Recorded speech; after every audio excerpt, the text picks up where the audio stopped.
뭐 하실 말씀이 참 많으실 것 같은데 서울 양평 고속도로 관련해서 오전에 국토부 현안 질의가 있었는데 조금 전 뭐 12시 40분 넘게까지 이어질 정도로 아주 여야 간에 아주 뭐 열띤 그런 공방이 있었습니다. 오후 2시에 이제 다시 시작이 되는데요.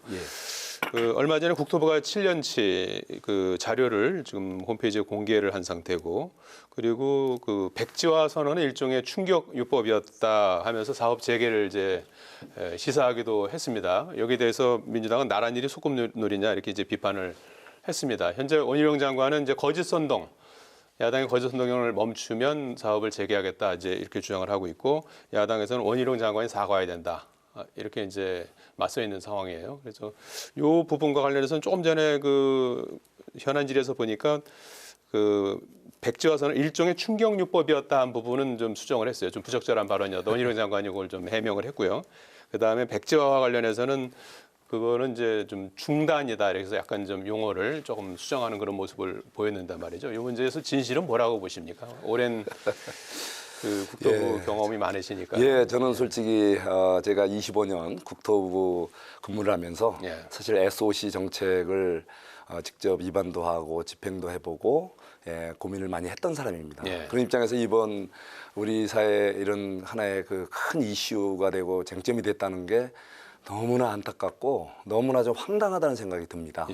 어제 제가 익산 지역에 우리 당대표님과 우리 각 시도당 우리 당직자들이 수해복구 지원을 갔는데 그 익산 그 수해 현장 그 옆에도 바로 그 플랜카드가 양평 서울 양평 고속도로 그 문제가 거기에 걸려 있더라고요.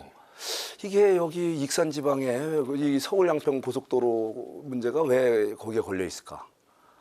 저는 우리 정말 이 SOC라는 것은 오랫동안의 기술적 검토 그리고 또 다양한 지역 그 이해관계에 있는 주민들의 어떤 요구사항 이런 것이 그 섞여서 서로 타협하고 조화를 이루면서 오랜 시간을 거쳐서 이제 마지막 선이 완성이 되고 구체적인 실시 설계가 돼서 이제 착공에 들어가는 겁니다.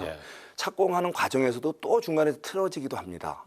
또 뭐 예기치 않았던 민원이 발생한다거나 예기치 않았던 그 현장 그 지역 여건에 그런 전 난공사 뭐 이런 그런 장애물이 난다든가 그러면 이제 선이 일부 바뀌기도 하고 또 공법이 바뀌기도 합니다. 이렇게 전문적인 영역이고 당의 지역 주민들의 이해관계 그리고 더 중요한 것은 국가가 갖고 있는 재원 이런 한정된 재원을 갖고 지역의 다양한 요구를 잘 조화를 절충을 하고 가장 기술적으로 안전하고 효율적인 그런 그 건설을 해야 될 이 고속도로에 대해서 왜 정치권이 이렇게 전국 방방곡곡을 이렇게 이거 오랫동안 이게 떠들어야 되고 왜 이거에 대해서 서로 갑론을박을 해야 되는지 저는 이해가 안 갑니다. 오직 하나 아니겠습니까? 거기에 우리 대통령 뭐 우리 가족 되시는 분들이 거기에 땅을 일부 갖고 있다. 처음에 시작이 그거 아니겠습니까? 특혜 의혹 아니겠습니까? 앞에 이제 예비 타당성은 이제 한 상태고 이미 다 기술적 검토고 이루어지고 주민들과의 여러 가지 이런 그 이해관계 절충을 통해서 이미 최종안이 만들어지는 단계고 아직도 확정은 아니거든요. 아직도 이제 왜냐하면 또 이것을 구체적으로 이제 기본 설계를 거쳐서 또 실시 설계를 하다 보면 또 어떻게 바뀌게 될지 모릅니다. 거기에 또 IC를 만들려고 했는데 IC에 여러 가지 또 예기치 않았던 변수가 생긴다면 진행 중에 있는 것을 갑자기 우리 그 대통령 가족 그 관계자가 거기에 무슨 소유권을 갖고 있다는 이유로 그것도 최근에 무슨 그 고속도로 뚫릴 것을 예상해서 갑자기 또 땅을 매입했다든가 이런 것도 아니고 물려받은 거고 오랜 시절부터 갖고 있던 땅에 그 가족이 이런 이름이 있다는 거 하나로 마치 이렇게 특혜 의혹을 제기하고 특혜 증거도 제시하지 못하지 않습니까? 분명히 증거가 있었다면 진작 나왔을 거 아니겠습니까? 증거도 없이 이렇게 이슈화하고 정쟁화하는 것은 벌써 국민들이 이제 지쳤지 않습니까? 지금도 돌이켜보면 과거에 당파 싸움 때 소위 돌아가셨는데 어떤 그 상복을 입을 것인가 이런 예속 논쟁하고 똑같이 다를 바가 없다.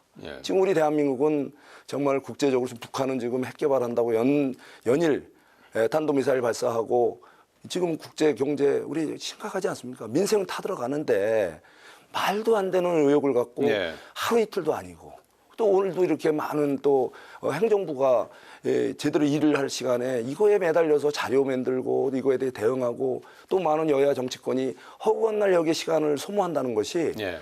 바로 대한민국 우리 정치권의 정말 무능하고 한심한 현 주소를 국민들에게 정말 부끄럽게 보여주는 게 아닌가. 노선 변경이 되는 과정에 어떤 외압이라든지 뭐 로비라든지 정치적인 고려는 없었다. 있었다면 당연히 나왔지 않겠습니까? 뭐가 나와야 된다. 또 제시해야죠. 그런 의혹을 제시한 분들이 말로만 그럴 것이 아니라 증거를 제시하면서 의혹을 파헤쳐야 될 거 아닙니까? 아무것도 근거도 제시 안 하면서 이 논쟁되는 이 대한민국의 현실이 저는 정말 SOC 정책을 했던 사람으로서 너무나 답답하고 안타깝습니다. 예.